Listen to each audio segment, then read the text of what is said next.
That clock keeps ticking like a metronome, and my thoughts keep telling me to get me home, but my balls keep telling me to let me just let me That clock keeps ticking like a metronome, and my thoughts keep telling me What's to going get on, me friends? home. It's Slash687 here, back at it again with another PC related video. What I have here is not an ordinary build. What I have is a full gaming setup, which means I have included a mouse, I've included a keyboard, I've included a monitor, and I also have Windows 10. So all you need to game if you purchase this is a power outlet and you're good to go. Starting off with the CPU, I have a CPU that made my best gaming CPU for the money video. It is the AMD Athlon X4 860K.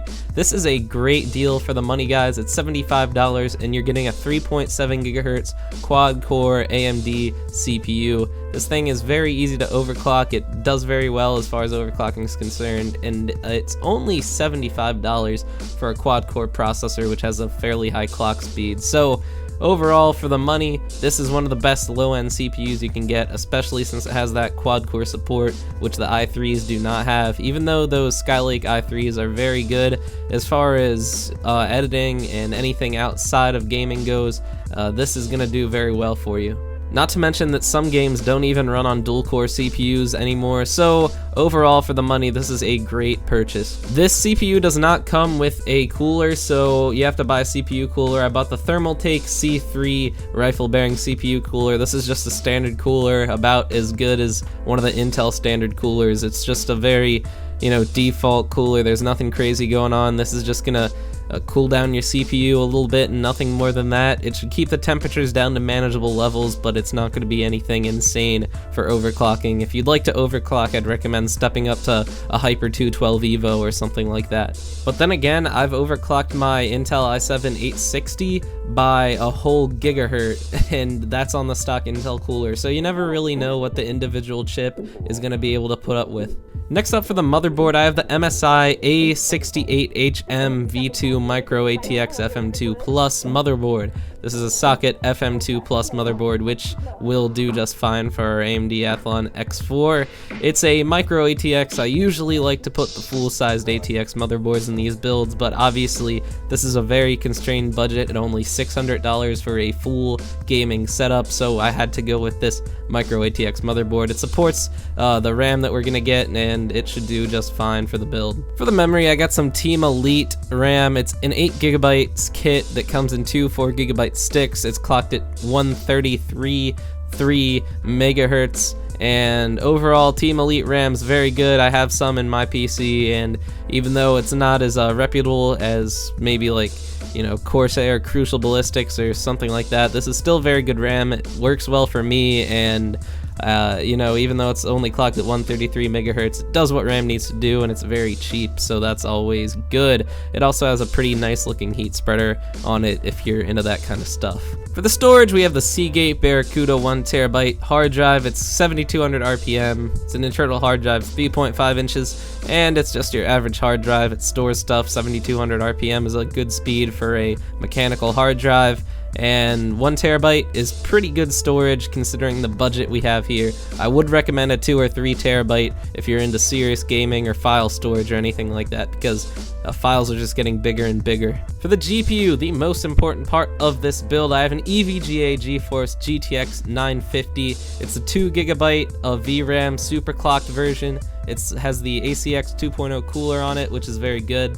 This 950 is based on the Maxwell architecture. It's a very low power consumption, very efficient GPU that also turns out some really nice benchmarks, so that's going to be good, and it should pair well with our Athlon X4 860K. For the case, I went with a Thermaltake VL8000001 W2Z ATX mid-tower case. This thing looks pretty good, a little bit plain, but I'm into that. I don't really care for anything too flashy. This case is going to get the job done. It's a mid-tower case, like I said, so there's going to be plenty of room for all your parts. It should have good airflow, and that's really what matters when you're looking for a PC case. Should have good cable management as well. So for the power supply, I went with the EVGA 600 watt 80 plus bronze certified power supply. It's very cheap, only $30 for a 600 watt power supply, and EVGA makes very good power supplies. It's 80 plus bronze certified, which is pretty good as far as efficiency is concerned, and this is going to do just fine for any future upgrades you'd want, and it's going to fit perfectly into this price range. Next up, the stuff that you don't usually see in one of my builds. I have the operating system. I went with Windows because that's what I like.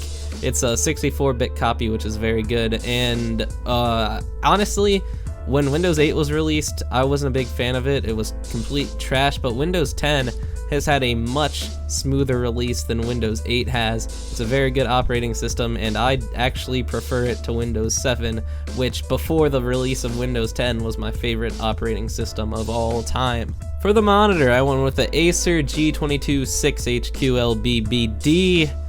I said that all in one breath, holy cow. It has a 1080p resolution, it's a 21.5 inch screen, and 1080p looks great on a screen that size, so definitely good. 5 millisecond response time, it's fairly average for a 1080p monitor, not really gaming level, but still not that bad, and a 60 hertz refresh rate, which is standard. But the main factor about this monitor is that it's only $79.99 on Amazon right now. It also comes with an option for Prime, which would give it 2-day shipping, which is pretty cool. So for only $79.99, this is really a great monitor right now, and Acer's a pretty good brand, so I definitely recommend picking this up for this build. For the keyboard, I went with a Logitech K120 standard keyboard. It's a wired keyboard, so that's good for response time. It's only $12, so don't expect too much. It's not mechanical, it doesn't have any LEDs, it doesn't look fancy, it's just a standard black Logitech keyboard, and that's a-okay for me. For the mouse, I went with something a little bit nicer. It's a Gigabyte GM M6800 wired optical mouse. It's wired, which, like I said, is good for response time. It has side buttons, which is pretty important if you're into gaming.